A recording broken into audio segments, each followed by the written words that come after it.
Nós ouvimos algumas pessoas dizendo assim para nós: Deus está trabalhando a sua bênção. Você já ouviu isso, né? Deus está trabalhando. Não, Deus não está trabalhando a sua bênção já está pronta. Eu vou repetir, você não entendeu, né? Deus não está trabalhando a sua bênção já está pronta. Efésios 1:3, bendito Deus e Pai do nosso Senhor Jesus Cristo, que nos abençoou com todas as bênçãos espirituais nas regiões celestes. Então, Deus não está preparando sua bênção está pronta. Então, o que está acontecendo? Talvez você não esteja pronto para receber a bênção de Deus. Então, você precisa abrir a sua vida, pedir para Deus mudar a sua vida, para que então você viva a bênção de Deus. Ela está pronta. Deus, como um pai de amor, um pai que conhece a sua estrutura, Ele não vai te dar algo que possa te levar a se perder. Um pai não dá uma moto para uma criança de 10 anos, porque sabe que uma criança de 10 anos vai se perder. E o nosso Pai de amor, o Pai Celeste, também é assim. Ele conhece a nossa estrutura. Então, se tem área que precisa ser arrumada, nós vamos arrumar. E o tema da nossa mensagem dessa noite é 8 decisões para mudar a sua vida. Se então nós precisamos viver um novo, estamos prestes a entrar num novo templo, vamos passar por 8 áreas da nossa vida, vamos avaliar como ele está. Talvez você não tenha vivido o que você sonhou neste ano, porque alguma dessas áreas ainda está quebrada. Algumas dessas áreas precisam de mudança, e tudo na vida é questão de decisão. Diga assim, decisão. Primeira decisão, peça perdão a Deus pelos seus pecados.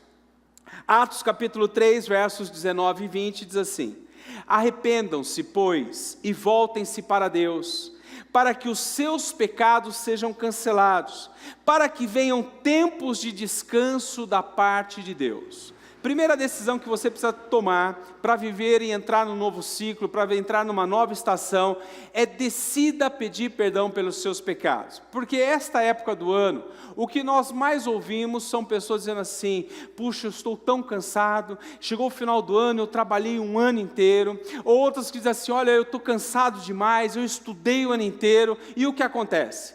Essas pessoas saem de férias, descansam e voltam e dizem o quê? Estou cansado.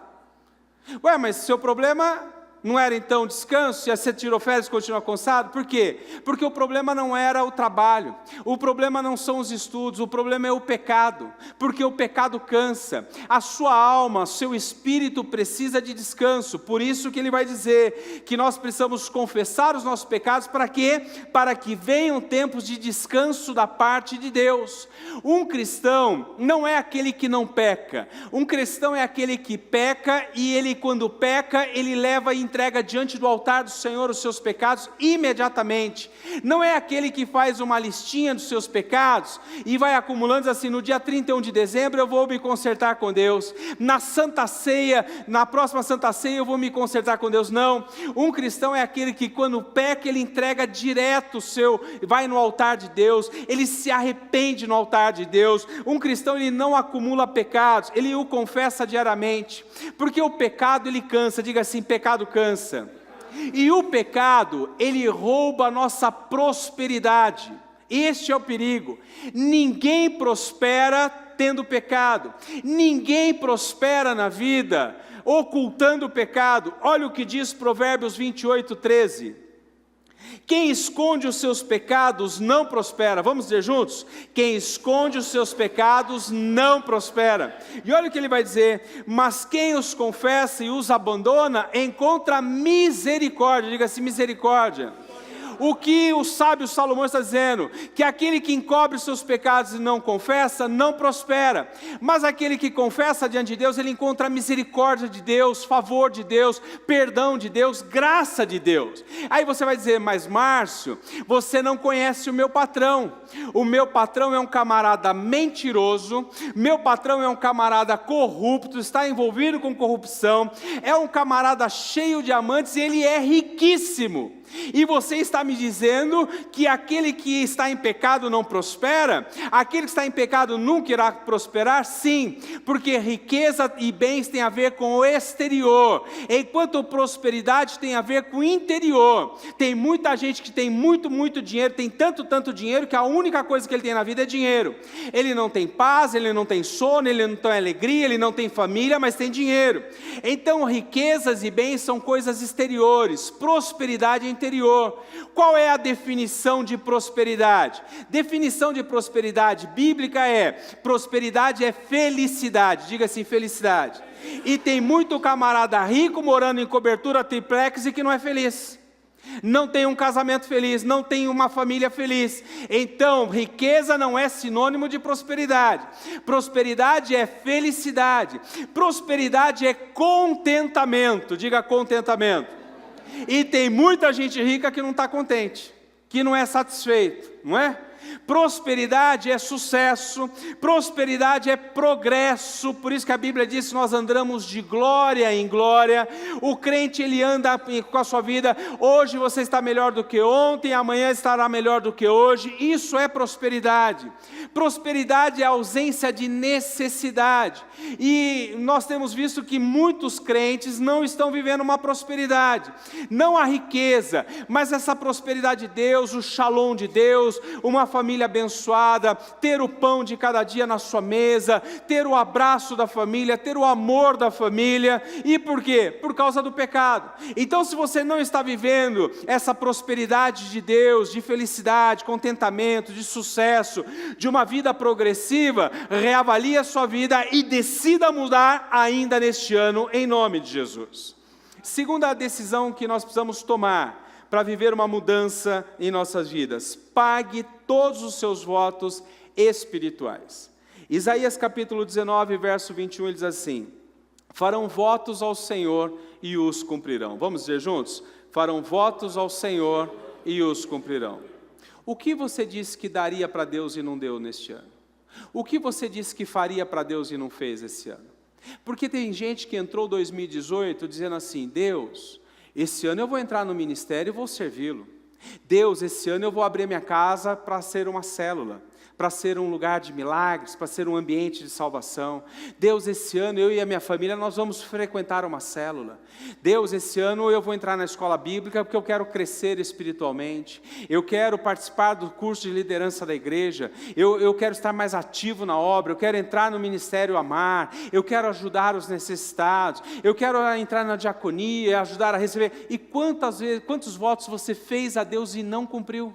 Isso é voto, você votou a Deus. E isso é tão sério que Deuteronômio 23, verso 21, olha o que Deus vai dizer sobre votos.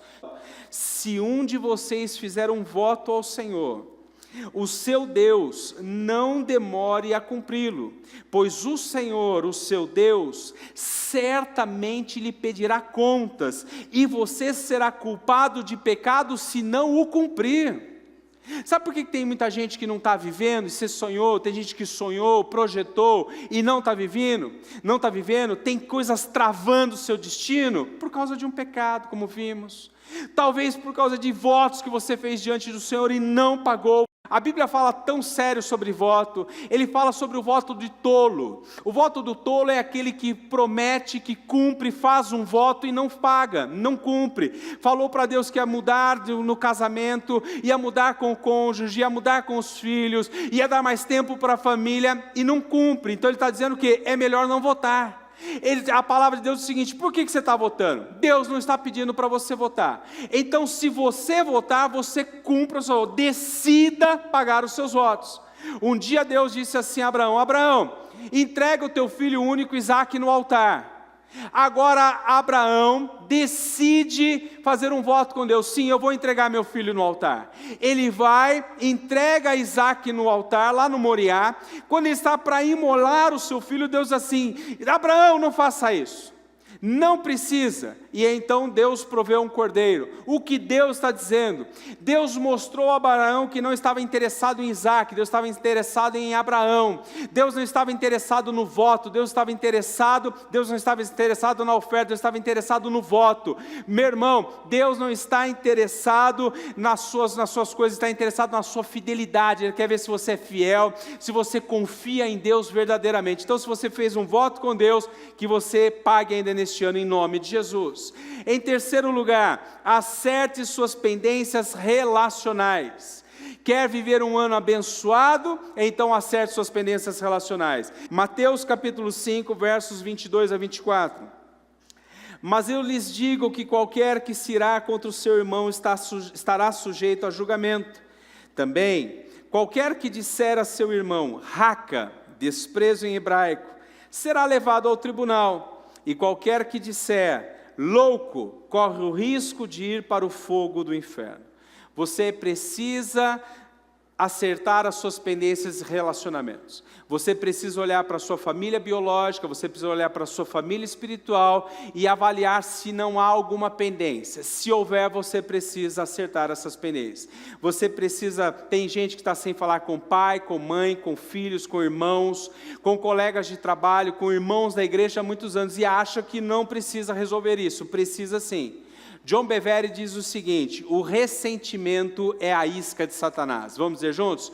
O ressentimento é a isca de Satanás. Satanás, ele começa a atuar na vida de uma pessoa, na família, quando ele encontra uma área de ressentimento, uma brecha de ressentimento, uma brecha de mágoa, uma brecha de ódio. Então ele começa a entrar. Tem gente que me procura e diz assim: pastor, a minha vida espiritual está top, estou 10, estou 100, estou 100%, estou orando 1 hora por dia, estou lendo não sei quantos capítulos da Bíblia por dia, estou na unção, pastor, eu estou na vigília, eu estou indo na madrugada, eu estou indo no monte, eu estou até vendo anjo. Eu digo, que bênção, meu irmão, e com as pessoas, como é que está a sua vida? Não, tem um fulano que se eu cruzar na rua, eu mudo de calçada, não dá para cruzar. Então, meu irmão, não está certo com Deus. Não tem como estar 100% com Deus, se nós não estamos 100% com as pessoas. Não tem jeito, é impossível estar bem com Deus e bem com as pessoas. Então, qual é a pendência que você precisa organizar na área de relacionamentos? Pode ser conjugal, pode ser familiar, pode ser no trabalho, pode ser na igreja, precisa ser consertado em nome de Jesus. Não dá para empurrar, não dá para entrar num novo ciclo com áreas quebradas em nossas vidas. Se você é pai e mãe, preste atenção no que eu vou dizer. Tem casal que briga, e ele fica 15 dias, 20 dias sem se falar, eles dormem de costas, quando muito não vai dormir no sofá, o outro vai dormir no outro quarto, depois de alguns dias eles se resolvem, entende? E o grande problema é que antes de se entenderem, eles começam a usar se tem filho como garoto de recado, como office boy. Vai e diga para o seu pai que a comida está na mesa, não é? Vai e diga para a sua mãe que eu estou esperando lá no carro, não é assim? E acha que a criança ela é boba, que não está entendendo, que pai não está falando com mãe, que eles estão brigados. Só que o problema é que depois eles vão lá e se acertam. E daqui a pouco estão lá dando beijinho, está tudo bem, e o filho está lá. E qual é o conceito que ele cresce entendendo de família? Para ele o conceito de família é o seguinte: ninguém senta, ninguém conversa e ninguém pede perdão por outro. Porque tem filhos que estão vendo os pais brigarem, mas não vê os pais consertarem. Então, meu irmão, se você brigou diante dos seus filhos, conserte diante deles. Para que eles cresçam com um conceito, que não existe família perfeita, mas existe família capaz de consertar e sarar as suas feridas. Olha que lindo. Então, que assim seja na sua casa e na sua família em nome de Jesus. Você precisa consertar esse ano para viver um novo ciclo na sua vida. Em quarto lugar, acerte suas pendências profissionais. Diga assim, profissionais. Provérbios 24, 27. Termine primeiro o seu trabalho a céu aberto. Deixe pronta a sua lavoura. O sábio Salomão está dizendo o seguinte: se você começou algo, você precisa terminar. Para você viver um novo ciclo, aliás, você precisa fechar esse ciclo. E você precisa acertar suas pendências profissionais. Qual serviço você tem que entregar ainda? O que você vendeu, recebeu e não entregou? Tem que entregar. Qual é alguma área do estudo que você ainda não fechou e precisa fechar? Precisa fechar. Olha o que diz Provérbios 14, 23. Todo trabalho árduo traz proveito, mas o só falar leva à pobreza. Sabe por quê? Tem gente que fala e não faz nada. Tem gente que só fala e não faz. Tem gente que só fala e não cumpre. E nós, para vivermos um novo tempo de Deus, nós temos que acertar as nossas pendências profissionais.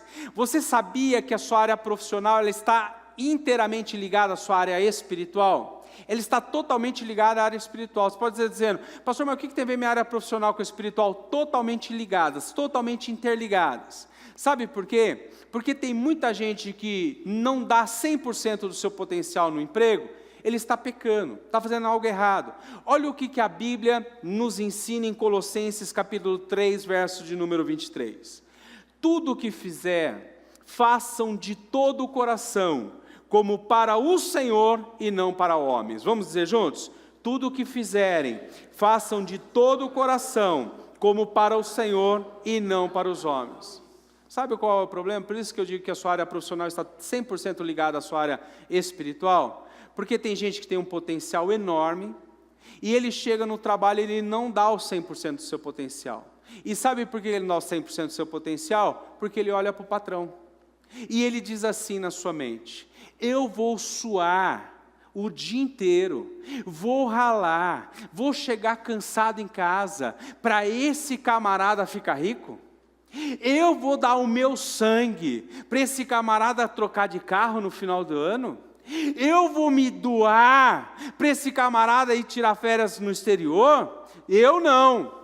Só que a Bíblia está dizendo que nós somos de Deus. Se você está no Senhor, saiba de algo, essa porta quem abriu foi o Senhor, e você tem que olhar para Deus e não para o homem, você tem que honrar ao Senhor. Então dê 100% do seu potencial, mas e se ele for, o problema é dele. Você está olhando para Deus, você está honrando a Deus. Deus abriu uma porta de faculdade, dê 100% do seu potencial, porque foi Deus que abriu. Se Deus abriu um curso para você, dê 100% do seu potencial, porque foi Deus que abriu. Então, meu irmão, você vai viver o sobrenatural de Deus em nome de Jesus. Amém. Se você quer viver um novo de Deus, em quinto lugar, acerte suas pendências financeiras.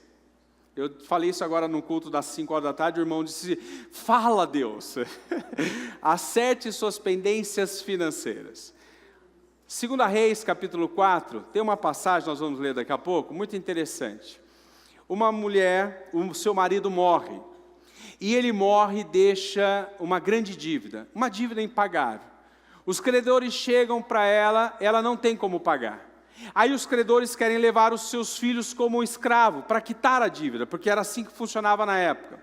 Essa mulher vai até o profeta Eliseu, e diz assim ao profeta Eliseu, o homem de Deus, homem de Deus, o teu servo, o pastor auxiliar, o meu marido morreu, e ele deixou uma dívida impagável, e os credores estão à porta de casa, não tem como pagar, eles querem levar os nossos filhos, o que eu faço? O homem de Deus então diz assim para ela, o que você tem na sua casa? Ela diz, eu não tenho nada. Aí ela diz assim, lembrando, eu tenho uma botija de azeite. O profeta diz assim para ela, então vá, peça vasilhas emprestadas, muitas, pegue os seus filhos, entrem na sua casa, feche a porta, vocês vão pegar a vasilha, vão pegar a botija de azeite e vocês vão encher. Ela faz isso. Ela sai, ela pega um monte de vasilhas emprestadas, ela chega na sua casa, ela pega a botija de azeite, ela enche uma vasilha, ela enche outra vasilha, e ela vai enchendo vasilhas e vasilhas. Enquanto tinha vasilhas, o azeite foi multiplicando. Acabam-se as vasilhas, cessa o azeite. Ela então olha a sua casa cheia de vasilhas, cheias de azeite. Agora ela vai até o profeta Eliseu, para saber qual que é a direção. Ela vai até ele e diz assim, olha, profeta Eliseu, eu fiz exatamente como o senhor mandou, a minha casa está cheia de azeite, o que faço agora? Ele então vai dizer, 2 Reis 4, 7, ele diz assim, vá, venda o azeite e pague suas dívidas. Ela vai dizer assim, profeta, o que eu faço? Ele diz assim, vá e acerte as suas pendências financeiras. A questão não é se você tem dívidas e não está conseguindo pagar. A questão é se você está disposto a negociar. Esta é a questão.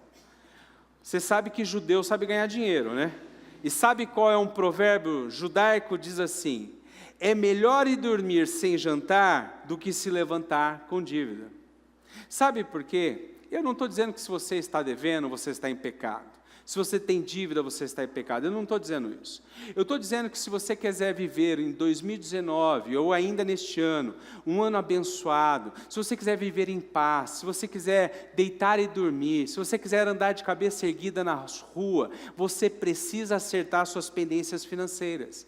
Sabe como que a Bíblia trata a questão da área financeira? Por isso que eu digo, a área profissional está ligada à área espiritual, a área financeira está ligada à área espiritual. Na oração do Pai Nosso, você conhece o modelo de oração que Jesus nos deixou?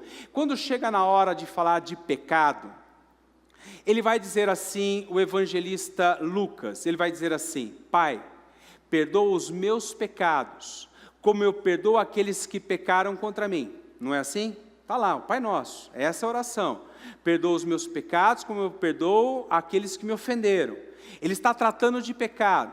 O evangelista Mateus, ele vai dizer da seguinte maneira: Pai, perdoa as minhas dívidas, como eu perdoo aos meus devedores. Ele vai usar o termo dívida para falar de pecado.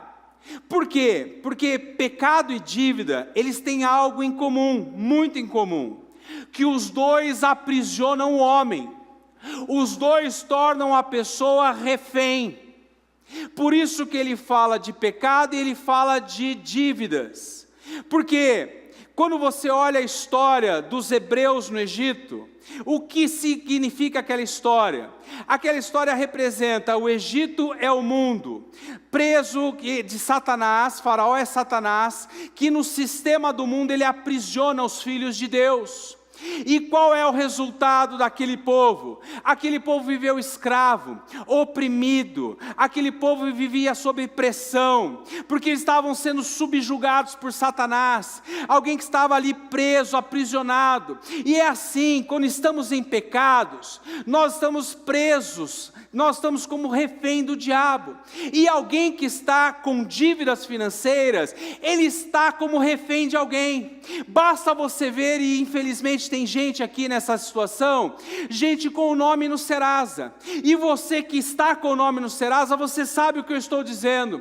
Você não consegue trocar a geladeira que você tanto sonha, você não consegue comprar um sofá novo que você tanto sonha, você talvez não consiga trocar de carro que tanto sonha. Por quê? Porque quando você vai entrar e comprar numa loja, fazer um parcelamento, você está preso ao seu credor. Enquanto você não for até ele pagar aquela dívida, você está preso, você é refém dele. Sua vida não caminha, a sua vida não avança, a sua vida não vai adiante. Esta é a questão. Por isso que você precisa acertar as suas pendências financeiras, para que você viva livre, para que você viva liberto. Eu não sei quanto a você, mas eu quero então perguntar: quem aqui, quando quita um carnê, se sente mais leve? Acho que você não entendeu, vou perguntar de novo. Quem aqui, quando quita um carnê, se sente livre? Não, eu vou perguntar de novo. Quem aqui, quando se livra de uma dívida, fica livre? Ó, só não põe as quatro, não põe a perna para o ar, porque não dá, irmão. Porque se tem algo que dá um alívio, é quando a gente quita uma dívida, né? Imagina, você pega aquele carnezão, e enquanto você tem o carnê, preste atenção no que eu estou dizendo. Enquanto você tem o carnê, você não pode sonhar. Porque você diz assim: vamos fazer uma viagem? Não dá. Vamos comprar um sofá? Não dá. Vamos fazer tal coisa? Não dá. Aí você quita e fala: uau, Vamos para a internet, vamos pesquisar, vamos ver quanto que está o não sei o quê, vamos ver quanto que é por mês, porque você está livre, não é assim, meu irmão? Por isso que Gálatas 5:1 diz assim: foi para a liberdade que Cristo nos libertou. Vamos dizer juntos? Foi para a liberdade que Cristo nos libertou. Jesus te libertou do pecado, Jesus te libertou do ressentimento, Jesus te libertou do ódio, e Jesus quer te libertar das dívidas para que você viva uma vida abundante nessa terra em nome de Jesus. É isso. Você precisa acertar. Por quê? Para que você viva uma vida liberta. E você pode dizer assim: pastor, eu concordo plenamente com o que você está falando, mas não é fácil me livrar de um pecado. Não é fácil acertar pendências de relacionamento com alguém que machucou, com alguém que trouxe choro, alguém que trouxe lágrimas. Não é fácil, pastor, na situação que eu estou, pagar essa dívida impagável. Eu creio, pode ser, mas eu creio que no Senhor tudo podemos. A questão é decisão. Eu decido libertar, eu decido liberar perdão, eu decido pagar a minha dívida, eu decido. E o que eu faço? Deus vai operar a nosso favor em nome, mas eu preciso decidir. Eu preciso decidir. São decisões que eu preciso tomar para viver uma vida abençoada. Em sexto lugar, faça uma análise da sua saúde física. Você pode dizer assim para mim: ah, Márcio, mas eu vim na igreja ou vim no consultório? Não é?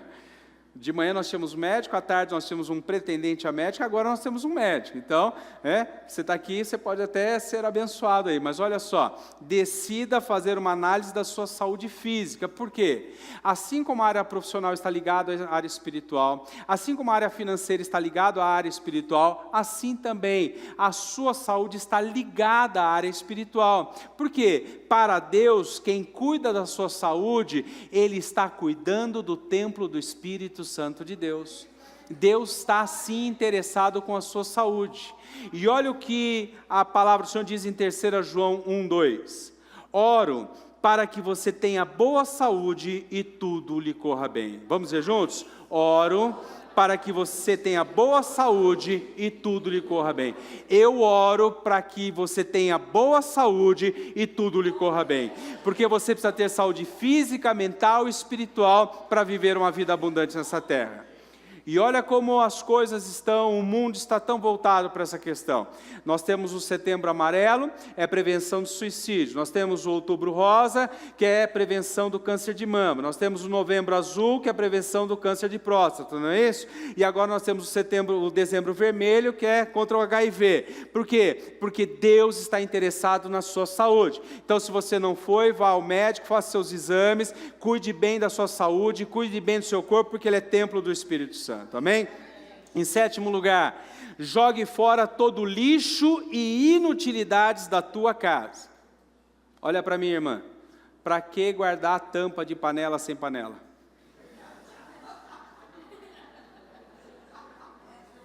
Não é? Para que, irmã? Eu vou repetir. Para que guardar tampa de panela sem panela? Não é? Já viu que tem gente que todo mundo se orgulha, né? Tem gente que se orgulha, fala assim: aquele é meu cantinho de bagunça. Já viu? Tem gente que se orgulha, enche a boca, né? Eu tenho o meu cantinho da bagunça em casa. Preste atenção no que eu vou dizer. Quem se abriga em lixo, em coisas velhas, no mundo natural, são baratas e são traças, que no mundo espiritual são demônios. Demônios. Tem casa que eu entro, não preciso nem ter revelação espiritual. Tem casa que a gente fala assim: aqui tem demônio, literalmente, não estou brincando. Casa que tem mofo, casa que tem teia de aranha, casa que é lugar propício para demônios. Fala: aqui tem demônio. Não, faz uma limpeza, tira o lixo da sua casa. Faz uma limpeza, tira toda a inutilidade. Olha o que diz Eclesiastes 3:6, sábio Salomão: existe tempo de guardar e tempo de jogar fora. Vamos dizer juntos? Existe tempo de guardar e tempo de jogar fora. Tem tempo de guardar, mas tem tempo de jogar fora. Tire as inutilidades da sua vida, da sua casa. Preste atenção.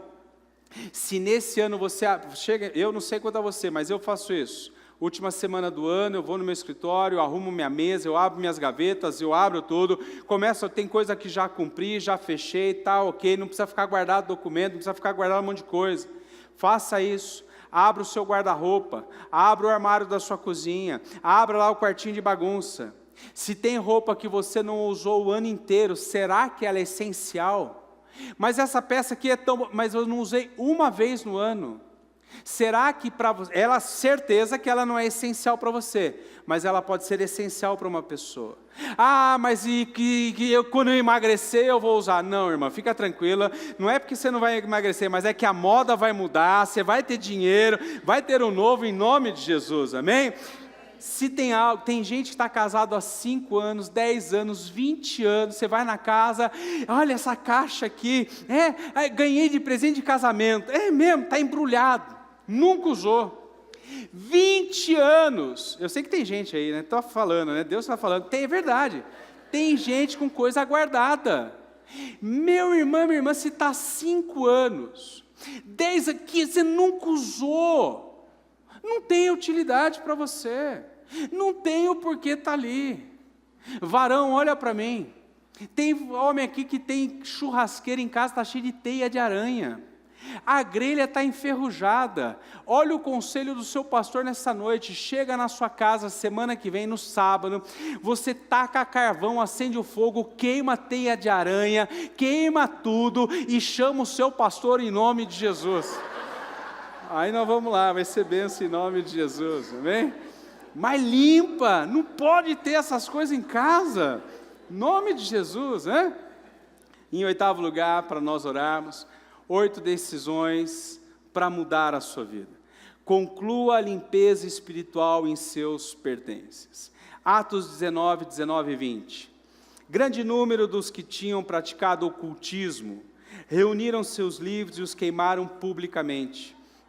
Calculado o valor total, este chegou a 50.000 dracmas. Desta maneira, a palavra do Senhor muito se difundia e se fortalecia. Amém? Olha que texto lindo. Está falando da igreja primitiva, esses homens e mulheres que antes estavam na prática do ocultismo, da feitiçaria, da idolatria, tiveram um encontro com Jesus, tiveram um encontro com o Evangelho, mudaram de vida. Sabe qual foi a primeira atitude dessas pessoas? Foi entrar nas suas casas e fazer uma limpeza espiritual, pegar tudo que era ligado ao ocultismo, os livros, imagens, tudo que não é de Deus. Essas pessoas foram e queimaram, destruíram. Meu irmão, minha irmã, quando eu me converti, uma das primeiras coisas que eu fiz com a Flávia, quando nós chegamos em casa, um dia depois de um culto avivado, cheio do Espírito Santo, nós oramos a Deus. Deus, se há algo aqui nesta casa que lhe desagrada o Senhor, nos revela. Meu irmão, nós fomos tirando um monte de coisa, fomos jogando fora, jogando no lixo, nós declaramos, essa casa é de Jesus, amém?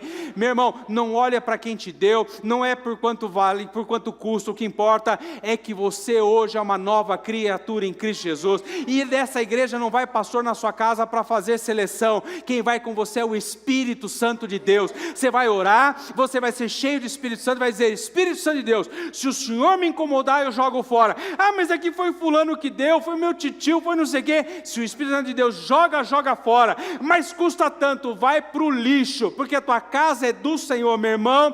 Quem está em Cristo Jesus não precisa de cristal, não precisa queimar incenso, não precisa de arruda, não precisa de bonequinho chinês balançando para dar sorte, porque nós temos Jesus, e quem tem Jesus tem tudo na vida. Quem tem Jesus tem tudo. Não precisa ficar com a Bíblia aberta no Salmo 91 para Deus proteger a sua casa. A sua Bíblia tem que estar aberta porque você lê ela dia e noite, e por isso que você vai prosperar. Você pode ter tudo neste mundo, mas se não tiver Jesus, você não tem nada. Mas quem tem Jesus tem tudo. Diga assim, eu tenho Jesus, então eu tenho tudo o que eu preciso. Olha o que diz o autor ao Hebreus, capítulo 12, verso número 1. Livremo-nos de tudo que nos atrapalha e do pecado que nos envolve, e corramos com a perseverança a corrida que nos é proposta. Sabe o que está dizendo? Tira tudo do teu caminho que te atrapalha. Você tem que entrar liberto em 2019, você tem que entrar com vida nova em 2019. Se está te atrapalhando o pecado, tira ele. Se o que está te atrapalhando é um relacionamento, uma mágoa, tira ela. Se é uma dívida, uma pendência, tira ela. se são coisas na sua casa, tira tudo que te atrapalha e entra o ano abençoado em nome de Jesus. Vamos mudar de vida? E sabe que vamos colocar a nossa vida em ordem quando? Hoje. Olha o que Eclesiastes 11:4 diz assim: quem observa o vento não plantará, e quem olha para as nuvens não colherá. Vamos dizer juntos? Quem observa o vento não plantará, e quem olha para as nuvens não colherá. Sabe o que o salmista, o Salomão está dizendo? Ele está dizendo o seguinte: Deus passou a limpo nesta noite na sua vida 8 áreas da sua vida. 8 áreas da sua vida. E você decide continuar olhando ou você decide mudar. E que o Espírito Santo de Deus te ajude a mudar, para que você feche esse ano na bênção e viva um novo ciclo em nome de Jesus. Eu quero terminar a nossa mensagem com a mesma palavra que nós lemos na abertura. Ageu 1 diz assim: agora, assim diz o Senhor dos Exércitos, vejam onde os seus caminhos o levaram. Você está aonde você semeou lá atrás. O que você está vivendo hoje, nessas áreas da sua vida, ele está dizendo, vejam aonde os seus caminhos levaram. Não transfira para Deus, não diga, olha o que está acontecendo, olha o que Deus... Não, ele está dizendo assim, veja onde os teus caminhos, as tuas escolhas, as tuas decisões o levaram. Não está gostando? Então mude delas para viver um novo de Deus, em nome de Jesus. Amém? Se coloque de pé, vamos orar ao Senhor.